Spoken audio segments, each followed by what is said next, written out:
Jadi buruan polisi 1 tahun, Mangku Alam, tersangka jambret yang korbannya nasabah bank akhirnya diringkus polisi. Polisi yang mengetahui keberadaan tersangka di rumahnya, yang berada di daerah Kalidoni, Palembang, mendatanginya.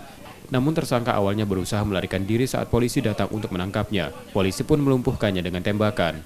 Setelah mendapat pengobatan luka tembaknya, tersangka dibawa ke Polrestabes Palembang.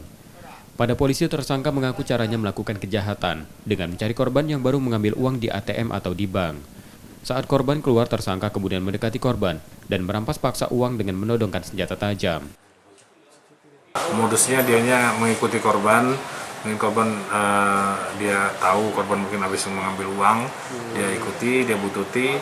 Yang satu mengawasi dan satu lagi mendekati korban, langsung merampas, ibaratnya mendekati korban, merampas uang yang ada di saku korban, terlebih dahulu mengancam korban, sehingga korban tidak bisa melakukan perlawanan, dan uang yang berhasil diambil oleh pelaku itu 8 juta.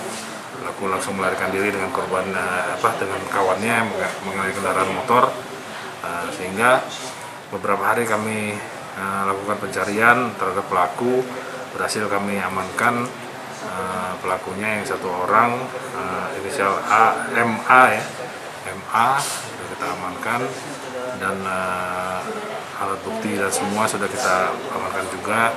Untuk pelaku kita jerat dengan pasal 365.